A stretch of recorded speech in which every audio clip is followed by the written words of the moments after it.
Cracking ice. I used to canoe in Canada, and you got these nice little lakes and what have you. They're cold. You know, to go swimming, you put your hands in it, you know, it's like, ouch. But nobody went swimming in lakes in Canada unless it was a little itty bitty lake, you know, that had a thermal pool on it, but nobody went swimming in Canada. They were lakes, and you went fishing to these things, and the lakes are cold. As you get some of the lakes closer to the border, they were warm, but some of the northern stuff, well, they're great for canoeing, but don't plan to fish in them. There's nothing in them. Oh, maybe there is some. But they say, well, why are they so cold? Well, 2 feet below the lake is permafrost. What do you mean? It's permafrost up here. This whole area, it's all permafrost. It doesn't get, it's cold at night.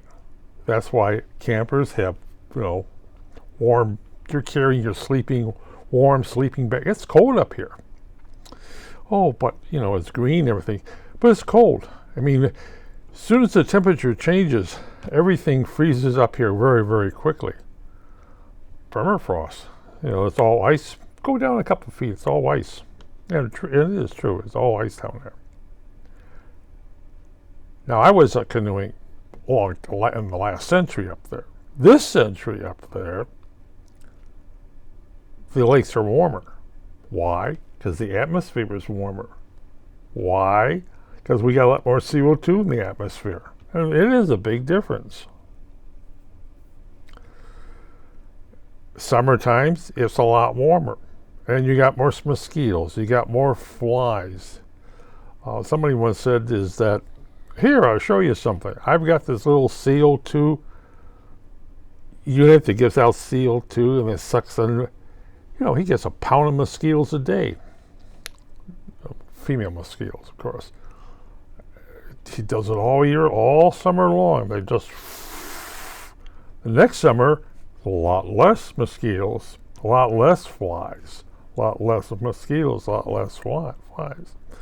But as the things were warming up, everything was warming up.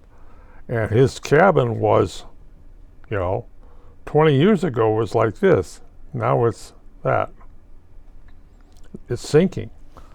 Yeah, he says, I almost have to put a refrigerator under this thing. But everything around him is sinking. He had a nice lake, little lake fishing. It's not there anymore. It's gone. Poof.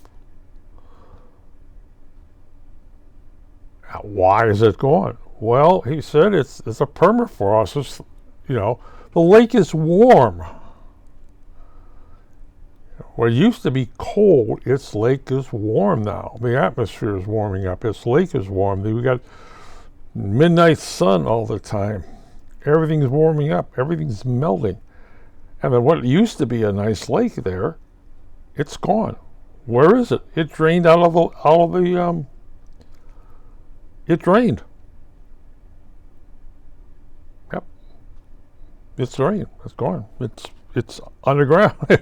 Yeah, well, it went from, a couple feet to 6 or 8 feet the lake's warm. He basically can go swimming in the lake. He says it's that warm, and it stays warm.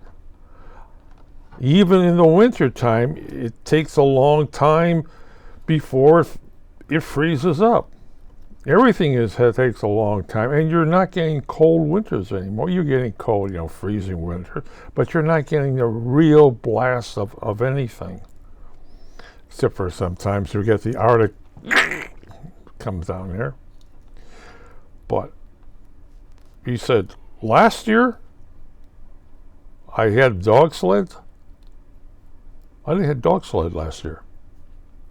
There wasn't enough snow on the ground staying. So it's like, I got a volcano underneath the house, but the house that has to be propped up. He literally has to take tarps and set them out around the house to keep the sun from melting the permafrost underneath his house. His, he used to have a stake in there. Now he has to do is prop up the house and put a large footing on every, so it is over. He has to change the footing of the house where there are large spaces. So yeah, I have to get something like a piece of plywood, put my pole on the piece of plywood and set it down there. Otherwise, my house is going to tip over, and all his other buildings are tipping over. The ground is staying thawed. Well, it's freezing. It goes down 6 inches in the winter, maybe a foot of freezing, but it's all warm down there. And it's really interfering with the lakes. The lakes are vanishing. They're draining. The permafrost is melting and everything is draining out, which is not good for canoeing. Where's shoreline? Ooh, over there somewhere. Why do you have a little lake? Because it's all going to drain. Well, you figure, it's evaporating. No, it's draining out.